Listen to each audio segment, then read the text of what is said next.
Hey Ranger fans, we're here with head coach Sean Dirden. Coach, the busy stretch is almost over. Great win Monday night and Saturday afternoon. Your thoughts heading into this two-game home series against ECU and Southeastern? Well, we're definitely moving on from a big win at Southwestern, and excited about that. But coming right down the pipeline this week in conference are no easy games. We got both the third and fourth place team right behind us, and I think only a game separates us. So, it just kind of reinforces the importance of moving on and sticking together, growing and learning, and that we're ready to do that. So we have Southeastern coming in first. Pretty exciting game between them and East Central last night. A lot of points scored, especially for East Central. But Southeastern's been playing well since we saw them here the first weeks of the season. They got some key guys back. Markel Henderson is a big-time Division I transfer scorer for them. Really leads them, but they're just solid all the way around, from Buckingham to Jed Job and their other contributors. So not going to be an easy game Thursday night here at home. But some key things is we have to handle their switching defense well.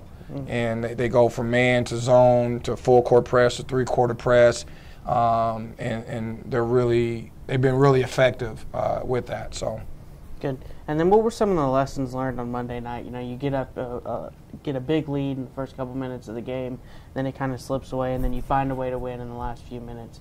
I think that's kind of a theme that's going to continue throughout the rest of the season is finish. We've shown the talent, we've shown the defensive pressure to get these big leads, and then to finish out not only those games, but the season is going to be huge. So what were some of the lessons learned Monday night? Well, I was really proud of senior Brandon Green, just down the stretch. He had 19, I believe that's the most, his season high in scoring. Still had 7 or 8 assists. But just knocking down free throws down the stretch really was a great example of senior leadership and being in the moment and understanding, how to handle those moments.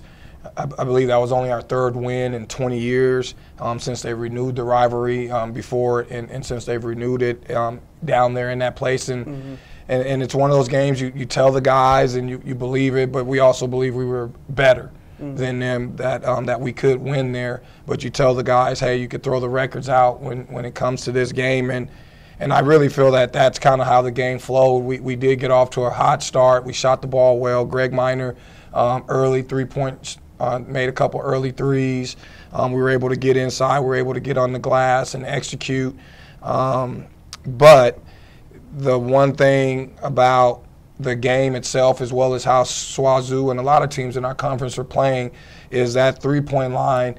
There's really no safe leads. There's really no safe leads, and SWAZU was able to find some mismatches they liked in our defense, some holes, and then combine that with some big-time shots and plays. And I was mostly happy that not that we held on, but that we didn't fold, that we got some great production off the bench. Trayvon Andrus, they were able to bottle him up a little bit, but Trey Johnson came in and had a nice and one and made a couple free throws. Cedric Collins has continued his great place in entering the starting lineup this year.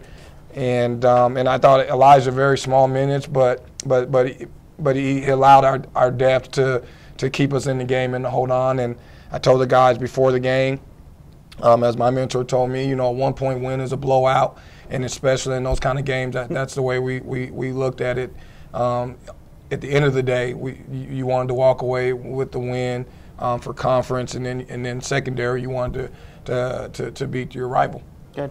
And then a game inside Percival Fieldhouse is going to feel really nice, as it always does. Talk about just the atmosphere you anticipate for the big games this weekend.